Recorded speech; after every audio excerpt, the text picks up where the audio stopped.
안녕하세요. 미국 주식으로 부자 되기 미주부입니다. 지난 영상에 이어서 2부 영상입니다. 지난 영상에서는 2차전지 배터리 관련 산업에 대해서 국내 기업과 해외 기업들을 같이 알아봤었고요. 이렇게 전기차 산업에 관련한 기업들에 대해서도 같이 알아봤었죠. 특히 2차전지 배터리 산업에 대해서 공부하면서 배터리의 구성 요소가 어떻게 되어 있는지, 그리고 충전과 방전의 원리는 어떻게 진행되는지도 같이 공부해 봤습니다. 또 2차전지 배터리 산업의 기업들은 어떤 기업이 있는지 국내 해외 기업들을 알아봤었죠. 미주부에서 지금까지는 미국 기업만 다뤘었는데요. 2차전지 배터리 쪽은 LG화학이나 삼성 SDI 같은 대기업 외에도 앞으로 높은 성장이 예상되는 유망 기업이 있지 않을까 하는 생각이 들었기 때문에 다른 국내 기업들도 같이 알아봤습니다. 지난 영상에서 언급됐었던 기업들 중에서 2차전지 관련된 기업들을 이렇게 엑셀로 정리했고요. 이 기업들 중에서 공부 삼아서 조금 투자를 해봤습니다. 그러면 여러 가지 지표들을 보면서 투자 매력이 있는 기업이 있는지 미주부와 함께 찾아볼까요? 구독과 좋아요,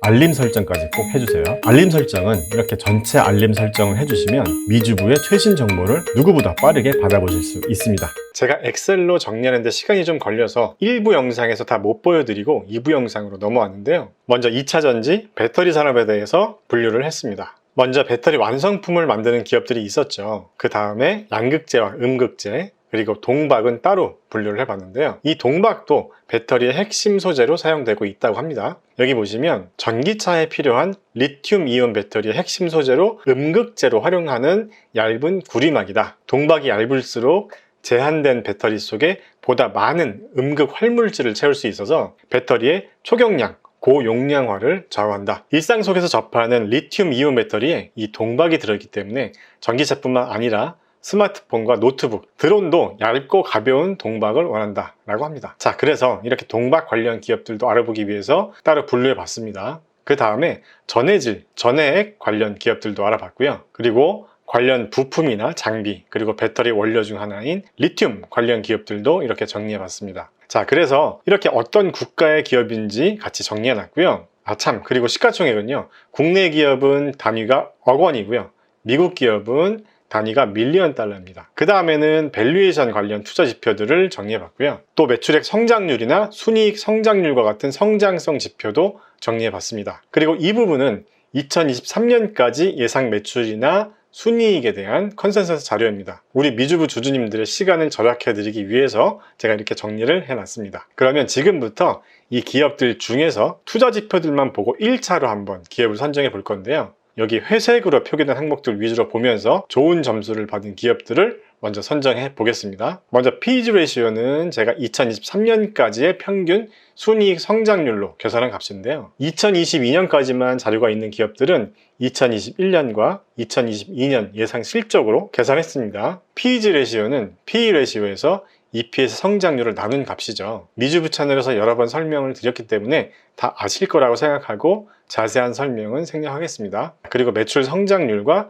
순이익 성장률이 높은 기업들도 한번 골라보겠습니다. 그리고 순이익률도 한번 보려고 하는데요. 매출 대비 순이익률이 높다는 의미는 그만큼 회사의 원가 구조가 좋다는 의미일 수도 있고요. 아니면 회사의 기술력이 좋기 때문에 가격 경쟁을 할 필요가 없어서 원가 구조가 좋을 수도 있기 때문에 이번에는 순이익률도 평가 대상에 넣겠습니다. 자, 일단 이 과정은 커트라인만 넘긴 기업들 위주로 선정해서 다시 한번 자세히 분석해보는 과정이라고 생각해 주세요. 어떤 기업에 투자를 결정하기까지 나만의 투자 루틴이 있어야 한다, 이런 말을 여러 번 했었잖아요. 이런 방법도 수많은 방법들 중에 하나라고 생각해 주시면서 영상을 봐주시면 되겠습니다. 미리 말씀드리지만 종목 추천이 아니고요, 주식 투자의 내공을 키우기 위해서 공부하자는 취지의 영상입니다. 자, 그러면 지금부터 종목을 선정해 보겠습니다. 먼저 순이익률을 보겠습니다. 순이익률은 7%가 넘는 기업들을 한번 선택해 보겠습니다. 일단 2021년 예상 순이익률 부분에만 이렇게 빨간색으로 변경을 해 놓겠습니다. 자, 그 다음에는 순이익 성장률을 한번 볼까요? 순이익 성장률은 20%가 넘는 기업을 선정하겠습니다. 와, 순이익 성장률이 20%가 넘는 기업이 엄청나게 많네요. 이런 숫자들을 통해서 확실히 2차전지 산업이 앞으로 유망한 산업 분야라는 걸 알 수 있죠. 자, 순이익 성장률이 20% 넘는 기업들도 다 선택했습니다. 얘는 성장률이 128%로 너무 높은데요. 혹시 오류가 있을 수도 있으니까요. 일단 빼놓겠습니다. 그 다음에 매출 성장률도 20%가 넘는 기업들을 일단 선택해 보겠습니다. 마찬가지로 매출 성장률이 20%가 넘는 기업들도 많습니다. 이렇게 해서 선별한 기업들을 다시 자세히 분석해 보는 거죠. 다 선택했네요. 마지막으로 P/E 레이시오는 수치가 0.7 이하인 기업들을 선택해 보겠습니다. 빠르게 한번 선택해 보겠습니다. 다 끝났습니다. 과연 만점자가 있을까요? 만점자가 있네요. 먼저 후성이란 기업이 제가 정한 조건을 모두 통과했습니다. 그 다음에 신흥 SEC도 모두 빨간 글씨네요. 얘네 둘은 일단 보라색으로 표시해 두겠습니다. 그 다음에 빨간색 글씨 3개를 받은 애들도 한번 선택해 보겠습니다. 이렇게 1차로 선별을 하고 나서 공부 삼아서 기업을 분석해 보자는 거죠. 운동선수들도 본게임 나가기 전에 피나게 훈련하는 것처럼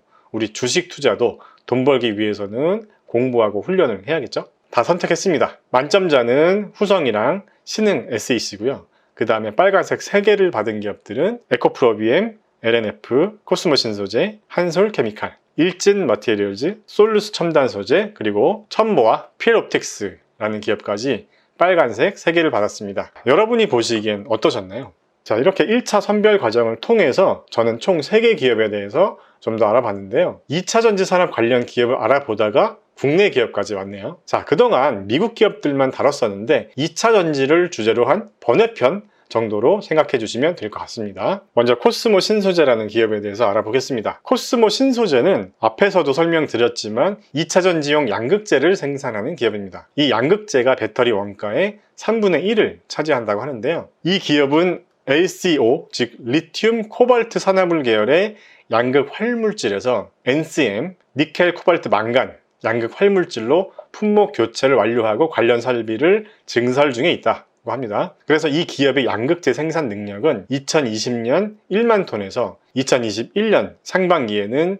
2만 톤 규모로 확대될 것이라고 합니다. 그래서 이 기업은 앞으로 양극재 시장의 성장과 함께 이 NCM 양극 활물질의 매출 성장이 얼마나 될지에 따라서 앞으로의 이 기업 가치에 영향이 미칠 것으로 보여지네요. 그리고 주요 지표들을 잠깐 보면요. 최근 3년간 매출은 역성장을 해왔습니다. 2018년도 매출이 5,340억 원 정도였는데 2020년 매출은 2,042억 원으로 크게 감소했네요. 2021년 예상 매출이 3,600억 원 정도로 다시 턴어라운드를 기대하고 있는 것으로 보여집니다. 그래도 수익성 지표는 점점 개선되고 있는 걸로 보여지네요. 2020년 순이익이 117억 원 정도로 2019년보다는 영업이익이나 순이익이 크게 증가했습니다. 자, 그 다음으로 2차 전지 산업 중에서 전해질 관련 기업이었던 후성이라는 기업에 대해서도 리뷰해 보겠습니다. 이 기사를 잠깐 보겠습니다. 후성은 냉매나 반도체형 가스, 그리고 2차 전지에 들어가는 전해질인 LiPF6를 국내에서 독점 생산하고 있는 기업이라고 합니다. 그리고 중국의 후성과기에서 400톤의 전해액 첨가제 생산 능력을 3,800톤으로 증설을 진행했고 2020년 4분기 말에 완공하기 때문에 국내 생산량인 1,800톤을 합치면 후성의 전해액 첨가제 생산 능력은 2,200톤에서 5,600톤으로 155% 증가한다 라고 유진투자증권의 이 한병화 연구원님이 말씀하셨다고 하네요. 후성의 과거 매출 흐름은 좀 정체되어 있는 것으로 보여지고 있고 2020년에는 영업이익이나 순이익이 과거에 비해서 좋지 않았습니다. 마찬가지로 이 기업도 2021년부터 턴어라운드가 예상되고 있는 기업입니다. 자, 신흥 SEC라는 기업도 한번 알아보겠습니다. 이 기업은 1979년에 설립된 기업이고 처음에는 브라운관 부품 업체로 시작했다고 하는데요. 2009년에 전기차용 배터리 안전장치인 캡 어셈블리 개발에 성공하면서 2차 전지 부품 생산 업체로 전환했습니다. 배터리 안전장치라고 하는 이 캡 어셈블리가 뭐냐면요. 배터리 셀 안에서 압력이 상승할 때 가스를 외부로 방출시켜서 폭발을 방지해주는 안전장치라고 합니다. 작년부터 전기차 배터리나 에너지 저장 장치인 ESS 화재 사고가 많이 있었죠. 그 이후부터 신흥 SEC와 같은 기업이 더 주목을 받기 시작했다고 합니다. 이쪽에 주요 그래프를 한번 보겠습니다. 최근 5년간 매출 흐름을 보면 꾸준히 우상향하면서 성장하는 모습을 보여주고 있습니다. 당기순이익도 꾸준히 흑자를 내면서 성장해 오고 있고요. 앞으로의 성장성도 기대가 되고 현재 밸류에이션도 괜찮아 보이는 기업입니다. 물론 더 자세한 것들은 회사의 사업보고서도 보고 여러 분석 리포트들을 보면서 더 신중하게 투자 여부를 판단해 봐야겠죠.